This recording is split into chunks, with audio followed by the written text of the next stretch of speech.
do livro das Lamentações, escrito pelo nosso irmão Jeremias há muito tempo atrás. Ele diz assim: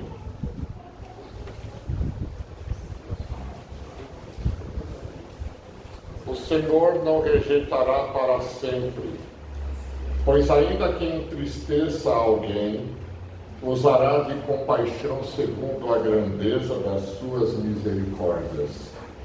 Porque não aflige, nem entristece de bom grado os filhos dos homens. Pisar debaixo dos pés a todos os presos da terra, perverter o direito do homem perante o Altíssimo, subverter ao homem o seu pleito, não ouviria ao Senhor?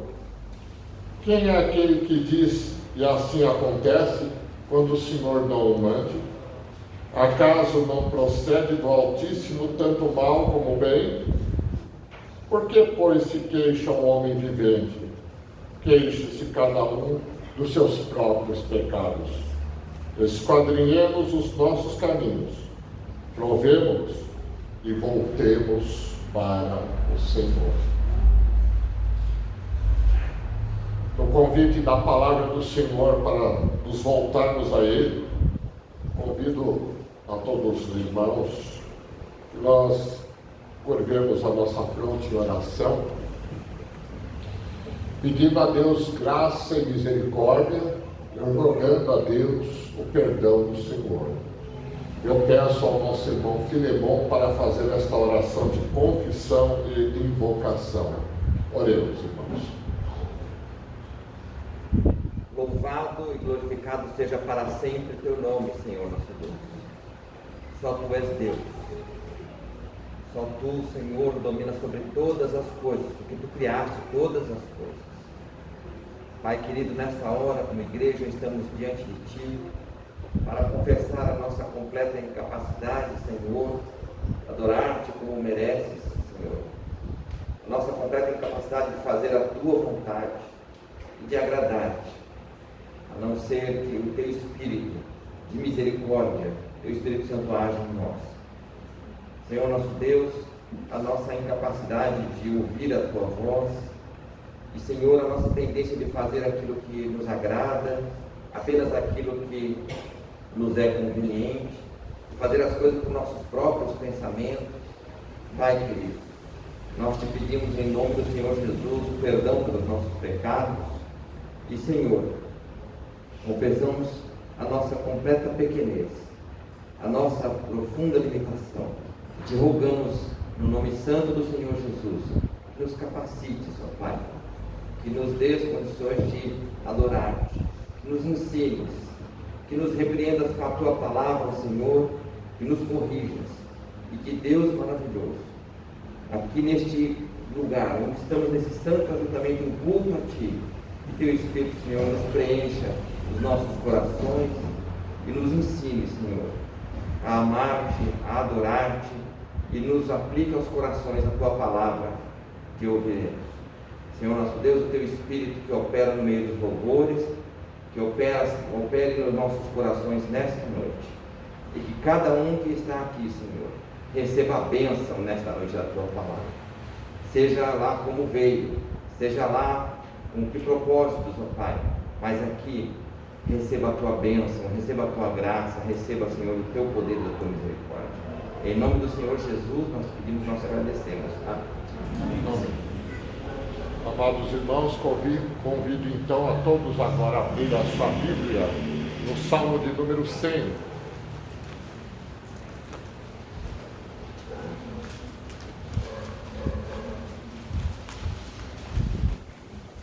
Salmo de número 100.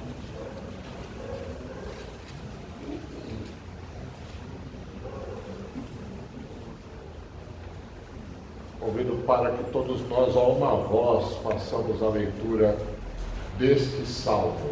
Salmo de número 100.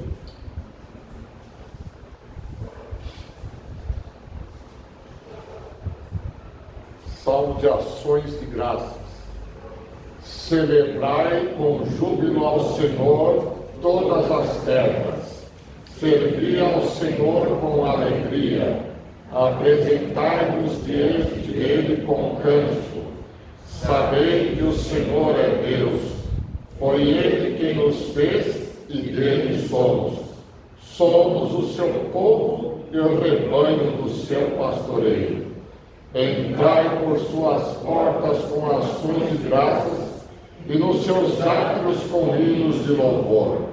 Rendei-lhe graças e bendizei-lhe o nome, porque o Senhor é bom, a sua misericórdia dura para sempre, e de geração em geração a sua fidelidade. Amém.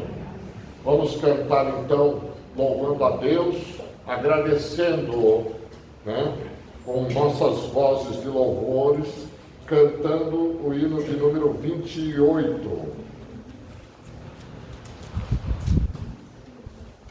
Hino de número 28.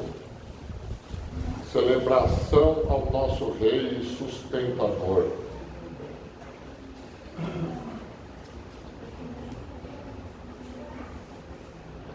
Ao som dos instrumentos, os irmãos se coloquem em pé, por favor.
Assentar-se.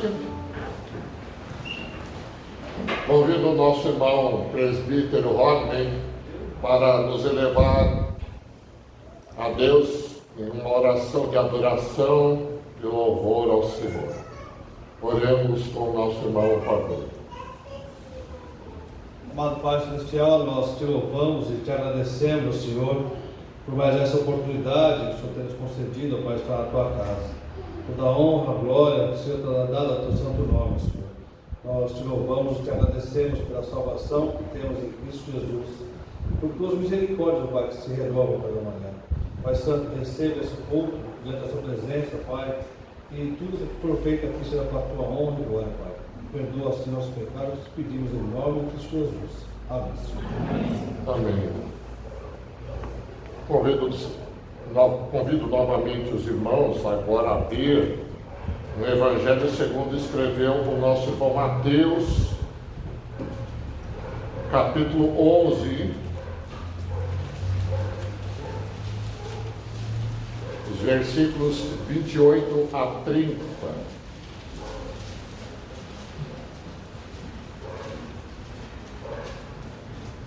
Mateus, capítulo 11, 28 a 30.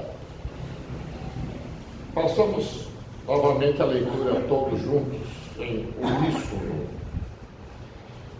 Vinde a mim, todos os que estáis cansados e sobrecarregados, e eu vos aliviarei. Tomai sobre vós o meu jugo, e aprendei de mim, porque sou manso e humilde de coração, e achareis descanso para as vossas almas. Porque o meu jugo é suave e o meu fardo é leve. Amém. Cantemos o hino 121.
Ouvir a palavra de Deus através do pastor Antônio Carlos. A palavra de Deus é que nos alimenta. A palavra de Deus eu sempre vou insistir em dizer. é a parte mais importante do culto. Irmão, mas nós prestamos culto. Nós prestamos o culto ao Senhor, nos apresentamos diante dele. Mas ele, por sua palavra e pelo seu poder, ele nos fala no culto. E porque ele é o Senhor, e ele é quem tem a palavra de vida e ressurreição, é por isso que nós dizemos sempre, é a parte mais importante do culto, é a pregação da palavra divina.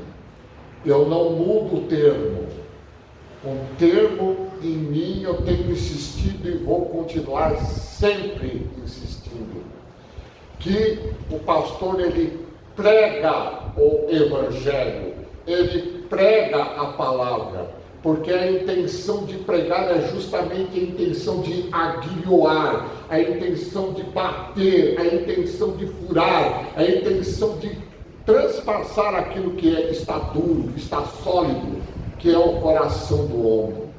Não há nada nesta existência que seja mais duro e sólido do que o coração empedernido do homem. Todo homem, eu sou um homem que tem o coração empedernido e peço para Deus, Senhor, tira o coração de pedra e coloca em mim o coração de carne.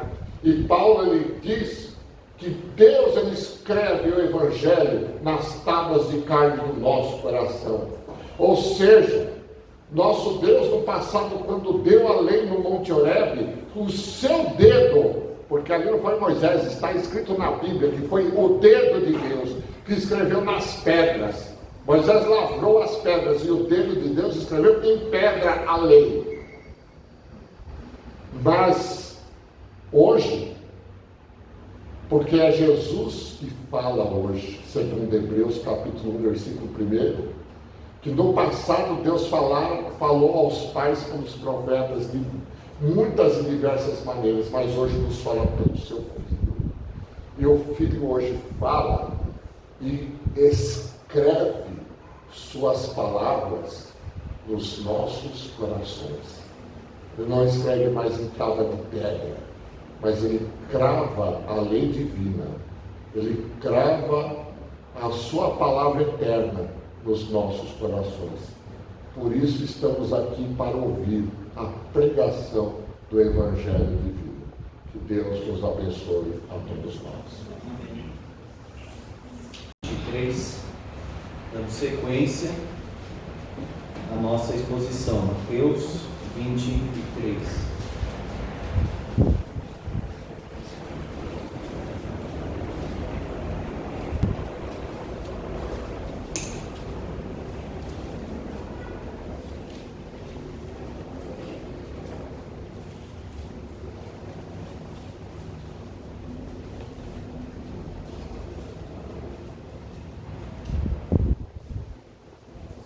Hoje até o versículo 12, Mateus 23, versículo 1 até o 12. Antes de lermos, nós vamos orar. Senhor, nosso coração se alegra na Tua presença. Nós confiamos em Ti, nós estamos em Ti, e em Ti nos movemos e existimos. Tua palavra é alimento para as nossas almas, Tua palavra é vida, Tua palavra é remédio, Tua palavra é martelo, Tua palavra é fogo. E nós rogamos, ó Pai, que o nosso coração agora seja preparado pelo Senhor, pelo Teu Espírito Santo, para que possamos ouvir bem e ter a disposição espiritual para praticar e viver, Senhor, o Evangelho da Graça. Pedimos que assim o Senhor nos perdoe, ministre a cada coração de acordo com a nossa necessidade e para a Tua mais alta glória e honra, em nome de Cristo Senhor. Amém. Amém. Mateus 23. Então falou Jesus às multidões e aos seus discípulos. Na cadeira de Moisés se assentaram os escribas e os fariseus.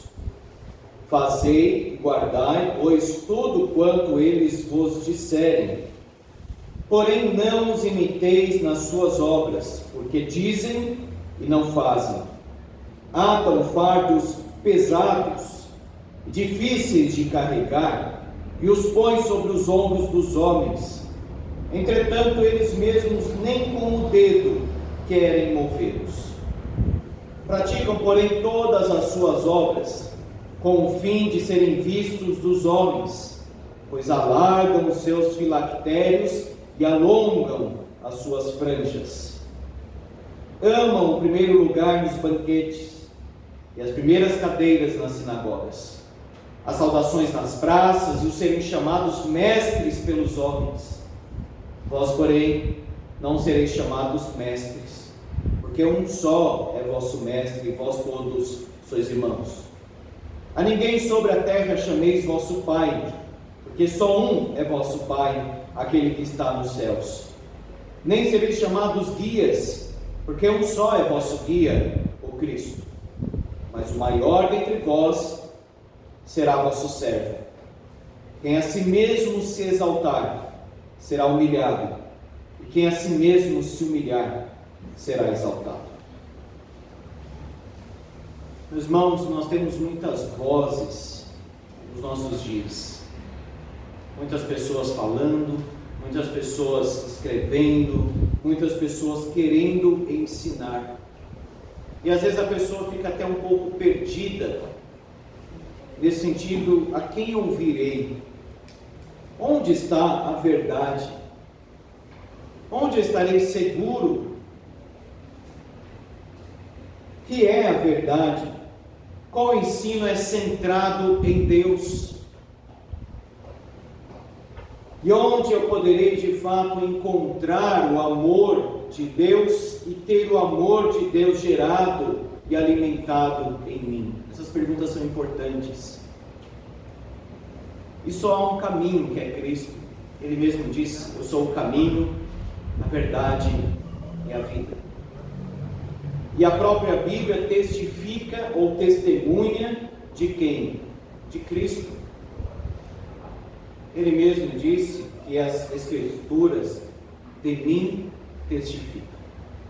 Portanto, a questão não é tanto o lugar, quem fala, mas quem ouve. Porque a Bíblia, ela está aí, pelo menos ainda, pela graça de Deus, disposta a todos. O Evangelho tem sido pregado a todos. A questão não é tanto, muitas vezes, o ensino, mas o ouvir. No caso aqui, por exemplo, Jesus falou às multidões e aos seus discípulos. Nós vemos no Evangelho de Mateus, capítulo 5, que Jesus se assenta para ensinar e ele se dirige aos discípulos, está escrito lá em Mateus capítulo 5, verso 1. Mas no final do Sermão do Monte, diz o capítulo 7, que estavam as multidões maravilhadas do seu ensino. Então veja, por isso que separa então o falar às multidões e o falar aos discípulos. Porque quem ouve de verdade é o discípulo. O ensino é entregue a todos, mas somente quem tem um coração voltado para Cristo ouve. Jesus mesmo disse: eu conheço as minhas ovelhas e elas me seguem. As minhas ovelhas ouvem a minha voz, eu as conheço e elas me seguem. A ovelha ouve a voz do Supremo Pastor, Jesus Cristo. Então o foco do Senhor Jesus, de fato, é os discípulos, ainda que a sua mensagem seja entregue para todos aqui, as multidões, tanto que ele fala no versículo 13, ai de vós, escribas e fariseus hipócritas, e aí começa então um discurso direcionado para os líderes religiosos. Portanto, nós temos que ter essa preocupação com a qualidade do ensino, porque nós não queremos beber de uma fonte que não seja saudável, obviamente. A Bíblia fala para rejeitarmos os falsos profetas, para rejeitarmos as falsas profecias. Mas ao mesmo tempo que nós nos preocupamos com a qualidade do ensino, nós temos que nos preocupar também com o nosso próprio coração. Esdras disse que ele se dispôs a aprender, a praticar e a ensinar. Nós não podemos perder alguns desses pontos. Eu quero aprender, mas eu não quero ensinar. Não. Eu quero aprender, mas eu não quero praticar. Não também. O completo é aprender, praticar e aí depois ensinar. O salmista diz no Salmo 119, verso 11: guarda no coração as tuas palavras para não pecar contra ti. Não parou aqui. Não ficou algo assim em termos apenas de conhecimento, mas teve um propósito prático de santidade. Como identificar então este falso ensino? Essa voz que não deve ser ouvida, não pode ser ouvida. Primeira coisa que Jesus toca aqui neste falso ensino e ministério dos fariseus é a incoerência prática. Ele até reconhece que estes líderes religiosos se sentaram na cadeira de Moisés, versículo 12. Não quer dizer que a cadeira em que Moisés sentou lá atrás existia até este momento. Está falando da posição. Está falando que escribas e fariseus tomaram a lei de Moisés e ensinaram esta lei para o povo, desde há muito tempo atrás. A cadeira de Moisés, então, digamos assim, no ofício, no lugar de Moisés, se assentaram os escribas e fariseus. Eles ensinaram muitas coisas. Jesus reconhece aqui, no versículo 3, fazei e guardai, pois tudo quanto eles vos disserem. Porém não os imiteis nas suas obras, porque dizem e não fazem. Jesus várias vezes condenou o ensino dos escribas e dos fariseus. Mateus 15, por exemplo, fala de uma tradição que era contrária à Escritura, portanto ele rejeitava essa tradição. E eles acrescentaram muitas coisas que nada tinham a ver com o Antigo Testamento. Jesus rejeitava isso. Mas enquanto eles ensinavam da parte de Deus, de acordo com Moisés, Jesus então está dizendo: guardem o ensino, mas não olhem para a vida deles. Meus irmãos, muitas vezes nós, em alguma situação, podemos ouvir alguém e nós sabemos que a vida daquela pessoa não combina com o que ela prega. É terrível isso. É terrível, é incoerente, é uma coisa assim difícil. Mas Jesus está dizendo, pelo menos separe o ensino de alguma forma da pessoa e ouça o que ela está dizendo, enquanto ela falar de acordo com Moisés. É que nem um aluno às vezes da faculdade que diz assim: eu não consigo aprender porque eu não gosto daquele professor. Você não está ali para gostar do professor em primeiro lugar, está ali para aprender, gostando ou não gostando do professor. O que importa é o ensino. Mas é muito triste no âmbito religioso observar alguém que prega, às vezes até de uma forma coerente, mas não vive, sabe a letra, mas não tem a vida prática. Olha aí, não os imiteis nas suas obras. Talvez se alguém perguntar para um cristão algo sobre a Bíblia, sobre Deus, enfim, qualquer assunto, ele até saiba responder corretamente, tenha sido batizado, seja membro da igreja, mas será que isso é suficiente? E se a vida for contrária ao que ele ensina e prega? É terrível quando um pai, certa vez eu presenciei essa cena lamentável, o pai fumando e dizendo assim: filho, eu fumo, não consigo deixar, mas eu não quero que você fume. Já ouvi também várias vezes a pessoa falar: eu não vou na igreja, mas eu quero que meu filho vá. Que proveito tem alguém falar a verdade, mas não viver a verdade? E estes líderes religiosos não somente eram contraditórios naquilo que eles ensinavam e viviam, como também eles colocavam fardos. Aí vem aquela tradição sem sentido, aquela tradição extra-bíblica, aquilo que vai além da Bíblia. Porque é claro que nós somos tradicionais, porque a gente não vai desligar a história e vivermos um cristianismo que apareceu do nada. Não, nós somos tradicionais, nós temos uma tradição. Paulo até fala: guardai as tradições. Agora, aquela tradição que se acrescenta à Bíblia, que a pessoa diz o seguinte: é assim porque sempre falaram que é assim. Aquela tradição que não está amarrada com a Escritura, aquela tradição que está fora, como se fosse um peso paralelo à palavra de Deus, essa nós temos que rejeitar. Vejam, atam fardos pesados e difíceis de carregar e os põe sobre os ombros dos homens. Fardo em cima de fardo, como se viver para Deus fosse um fardo. É um legalismo. Tem a lei lá, guardar o sábado, nós temos que guardar o sábado, santificar o sábado, mas eles começam a acrescentar milhares de detalhes humanos, rabínicos, que nada tinham a ver com a palavra de Deus. Quantos passos então eu poderia dar no sábado? Estipulavam quantos passos. Discutiam às vezes quantas palavras eu poderia falar no sábado. Será que eu poderia comer um ovo porque talvez a galinha tenha trabalhado? Começaram a cair em questões assim absurdas.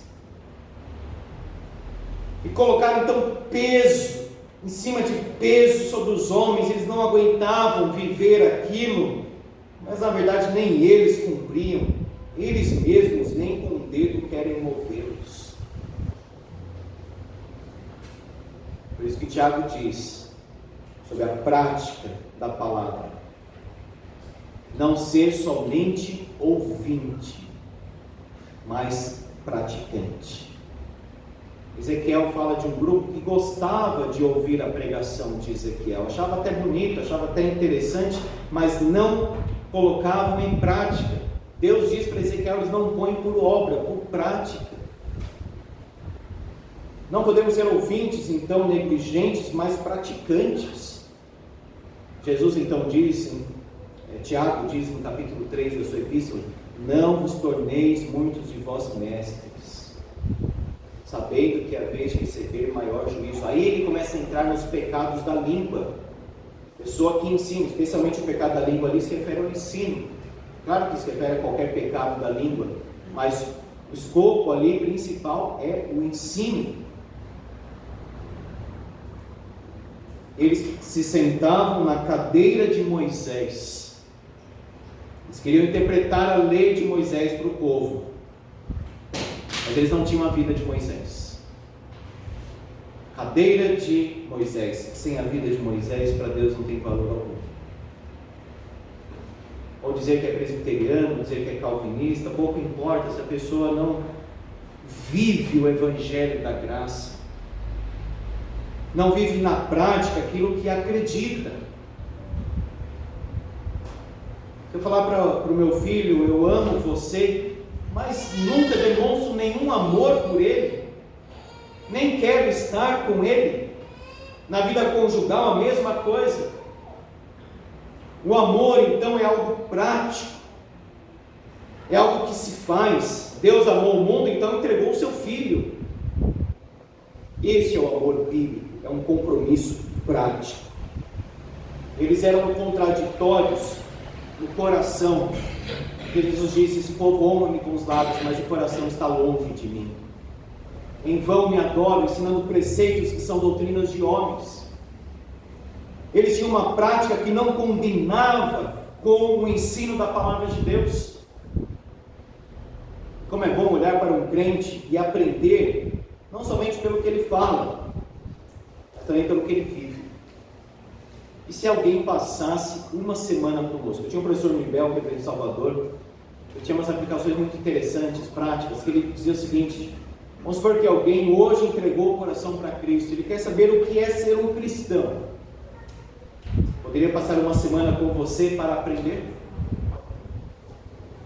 O que ele veria na nossa vida se passasse as 24 horas diariamente conosco? O primeiro ponto, então, é uma incoerência prática. Segundo, o ensino falso e a vida falsa religiosa tem aquela motivação pecaminosa. E aqui temos que examinar a nós mesmos. Por que faço o que faço? Para quem faço o que faço?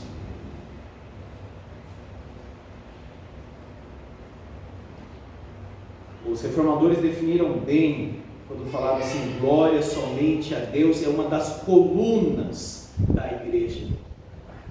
Tanto que os teólogos até hoje, no final de um texto, colocam SDG, que é a abreviação de glória somente a Deus. A glória pertence a quem? A Deus. Mas estes falsos religiosos, eles praticavam, olha aí o versículo 5, todas as suas obras, com o fim de serem vistos dos homens. Imagine hoje que tem aí a internet, que a motivação pode ser simplesmente um público, ou os elogios. Veja, por que eles praticavam essas coisas? Porque eles amavam a Deus, porque eles eram piedosos? Não, porque eles queriam o aplauso, eles queriam a multidão, eles queriam um espetáculo ali, com o fim de serem vistos dos homens. Quer servir a Deus? Então simplesmente sirva a Deus, mas não queira a vista dos homens, o elogio, a estima, o aplauso. Hoje parece que virou uma moda ter um canal no YouTube, todos querem falar.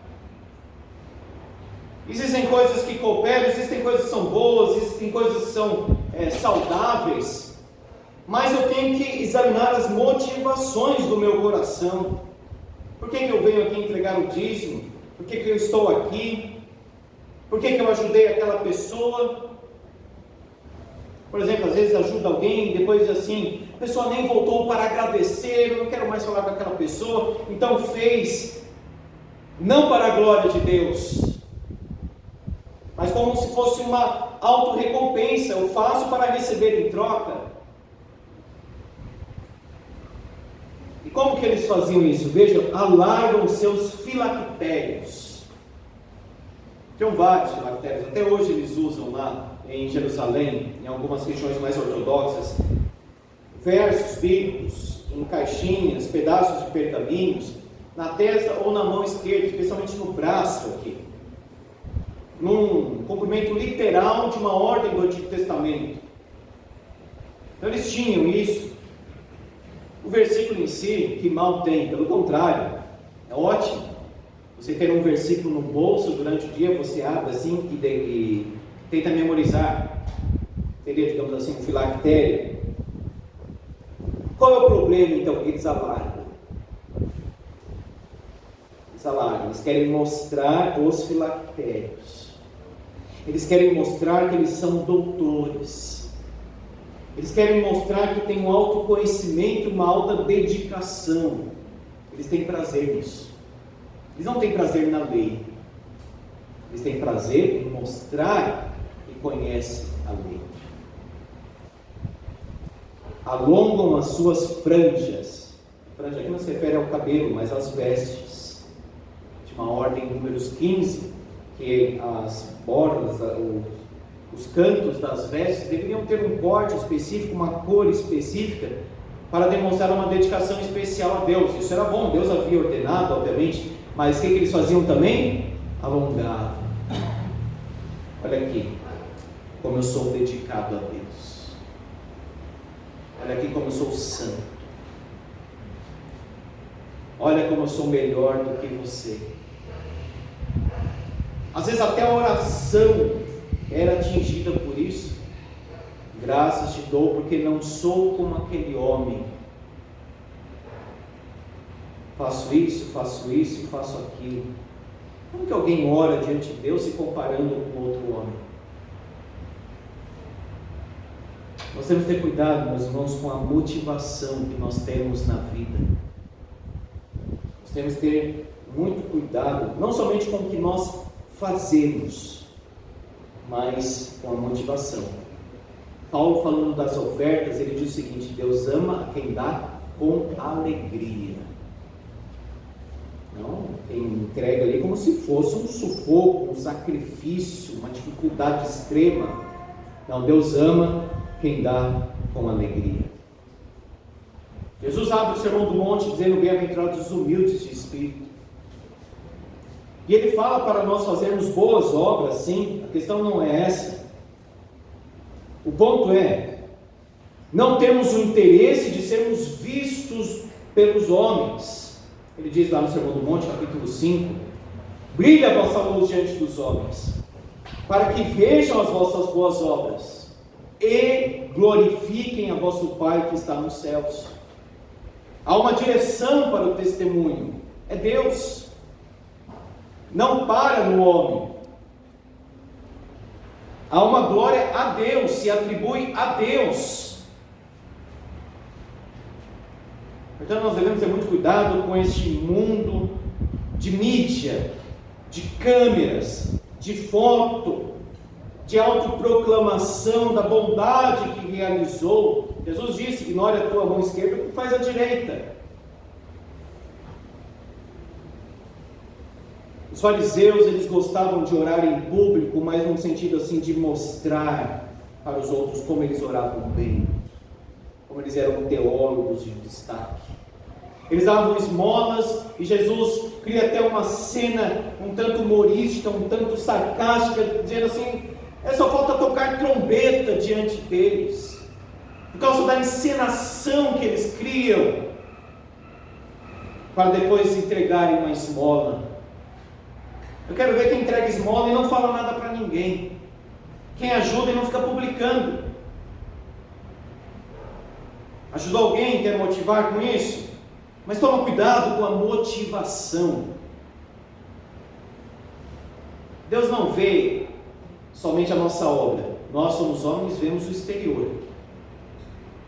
Deus vê o que se passa no coração. Se eu ajudei alguém, mas a motivação não foi correta, a minha ajuda, sabe o que foi? Um pecado. Um pecado. Paulo diz para servir não como a homens, mas para o Senhor. Tudo quanto fizeres, fazei para o Senhor e não para os homens. Primeiro, então, a incoerência prática do ensino, a motivação pecaminosa e, por último, a idolatria humana. Eles gostavam do quê? Dos primeiros lugares nos banquetes e as primeiras cadeiras nas sinagogas. Isso não é, irmãos, obviamente, uma localização do ambiente. Então não posso me sentar no primeiro lugar nem nas primeiras cadeiras. Pode. Sim, então onde for melhor para prestar atenção. A ideia aqui é um lugar de honra. Não existe um lugar de honra aqui. Todos nós estamos assentados diante do Senhor. Agora, o ponto aqui é o primeiro lugar num banquete, um lugar de honra, um lugar de destaque, a primeira cadeira na sinagoga, e aí é chamado de mestre, é exaltado diante de todos. Esse é o problema. Vejam, amam o primeiro lugar. estão apegados a isso. Eles não amam o Senhor, eles amam o primeiro lugar. Eles amam a bajulação, as saudações nas praças e o serem chamados mestres pelos homens. Este é o problema aqui. Não é simplesmente uma posição no lugar, você está no primeiro banco, você está no último, mas amar a primeira cadeira, a cadeira de honra, ser chamado de mestre, ser chamado de pai, ser chamado de guia. Observe aí o versículo 8, em que Jesus diz: não sereis chamados mestres, porque um só é vosso mestre, e vós todos sois irmãos. Jesus está falando dentro desse contexto de motivação pecaminosa, de idolatria humana. Porque o próprio Espírito Santo diz em Atos 13, que na igreja de Antioquia nós tínhamos profetas e mestres. Então não é um sentido assim de condenar, chamar alguém de mestre. Mas o ponto da bajulação, da exaltação, da idolatria humana. Considerar como mestre, por isso que colocaram até um M maiúsculo aí, um M maior, como se fosse Deus, como se estivesse acima do outro. Jesus diz: vós todos sois irmãos.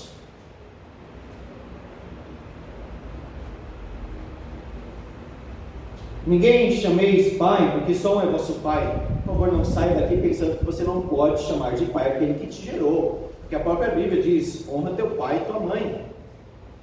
Jesus diz isso também no Evangelho de Mateus. Mas vejam, aqui é alguém gostando dos títulos e ser chamado de pai por alguém. Os judeus chamavam de pai mais os patriarcas. Então só alguém que tinha assim uma influência muito grande, um conhecimento, era uma pessoa que tinha uma influência assim maior na comunidade, esse era chamado de pai. Então a pessoa gostava de ser chamada assim de pai. Paulo diz para Timóteo que ele serviu como um filho ao pai, ou seja, a ele. Então ele dizia para Timóteo que ele era como um pai para Timóteo. Mas não era bajulação, não era idolatria, não era exaltação humana. Este é o pecado. Nem sereis chamados guias, porque um só é vosso guia, o Cristo. Veja, não chamar e nem ser chamado. Numa troca aí de elogios, como se fosse uma retroalimentação de emoções. Eu quero ser chamado de mestre, então eu chamo o outro de mestre também. Como se estivesse um acariciando o outro. Vamos parar com isso. Se for afeto, se for por honra, ok, porque a própria Bíblia faz isso. Agora, exaltação, idolatria, ainda mais gostar dessa bajulação toda, isso ofende a Deus. Nosso caminho é servir, diz o versículo 11, o maior dentre vós, ou seja, aquele que é considerado maior, que ele se considere um servo. Quem a si mesmo se exaltar, será humilhado, e quem a si mesmo se humilhar, será exaltado, mas aquela exaltação que honra a Deus. O verdadeiro ensino, então, é baseado na palavra. Tem santidade prática. Diz e faz. Prega e vive. O ensino verdadeiro traz a liberdade da graça. Não é julgo opressor em cima das pessoas. É a liberdade da graça. João diz: os seus mandamentos não são penosos. Ninguém está aqui amarrado, pelo menos não deveria. Nós estamos aqui porque nós amamos a Deus e é um prazer servir a Deus. Não queremos filactérios, nem franjas nas orlas das vestes, mostrando para todos que nós somos cristãos. Nós queremos as vestes da justiça de Cristo. E não devemos desejar lugares de destaque. Porque o trono branco exaltado pertence a um, pertence só ao Senhor Jesus. Nem ser elogiado, exaltado, glorificado, idolatrado pelos homens, saudações nas praças. Glória a Deus somente, exclusivamente. Adoração só pertence a Deus. E todo mestre na igreja, porque Paulo diz que o Senhor chamou alguns para pastores mestres, mas todo mestre na igreja também é um discípulo, deveria se ver como discípulo. Não está pregando para os outros, está pregando para ele mesmo também, em primeiro lugar, inclusive. O mestre verdadeiro é discípulo. O pai, que gerou alguém no Evangelho, também é filho. E o guia é o ovelha. A humildade precede a honra e a exaltação que glorifica a Deus. Jesus não se sentou na cadeira de Moisés, ele sentou no trono ao lado de seu pai. Diz Hebreus capítulo 3 que ele é superior a Moisés. A lei recebemos por intermédio de Moisés, mas a graça, a verdade, a capacidade para entender e viver, nós temos por meio de Jesus Cristo. E enquanto esses líderes religiosos colocavam fardos pesados, uma religião opressora, sem vida, infrutífera, como aquela figueira morta e amaldiçoada, nós lemos hoje em Mateus capítulo 11, o meu jugo suave, o meu fardo é leve. O fardo da religião desligada de Deus e da palavra, esse é opressor, é um legalismo, cheio de autorrevelação, um autoencontro com Deus. Então, o jugo de Jesus, suave, o fardo dele, ou seja, aquilo que ele coloca para nós obedecermos e vivermos, é leve. Deus é o nosso Pai. Por isso nós dizemos: Pai nosso que estás nos céus, um só é vosso Pai, aquele que está nos céus. Cristo é o guia do seu povo, porque Ele é o nosso pastor. E o nosso mestre é o Espírito Santo, que ensina o coração como mestre da graça. Que a verdade, a doçura do Evangelho de Cristo, meus irmãos, habite em nós e seja uma experiência do seu amor. Quem é o seu mestre? Quem é o seu pai? Quem é o seu guia? Como está a coerência também da sua vida cristã? Que o Senhor nos ajude. Amém. Vamos orar.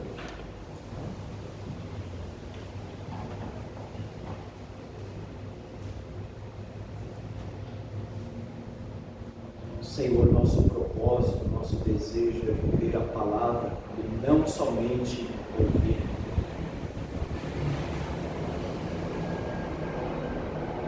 Sonda o nosso coração e tira de nós motivações estranhas, motivações pecaminosas, motivações que até em si mesmas não são pecaminosas, mas que a nossa motivação seja o Senhor, que nós estejamos aqui porque Te amamos, que possamos ouvir a Tua palavra porque somos Teus. Seja o Senhor o nosso mestre. Como diz a Tua palavra, o Teu servo, ele será nosso guia até a morte. Ó Pai celestial que estás nos céus, que todos nós possamos ter essa humildade que a Tua palavra ordena e aplica. Tira de nós idolatrias humanas, motivações pecaminosas e incoerência prática. Possamos viver o Evangelho da graça, e possamos viver e experimentar o Teu amor, possamos viver a Tua palavra. Corrige-nos, ó Deus, que estejamos na Tua presença, que o Senhor fortaleça a nossa fé, nossa dedicação, o nosso amor por Ti, em nome de Jesus. Amém. Meus irmãos, vamos cantar o hino em resposta à mensagem que ouvimos.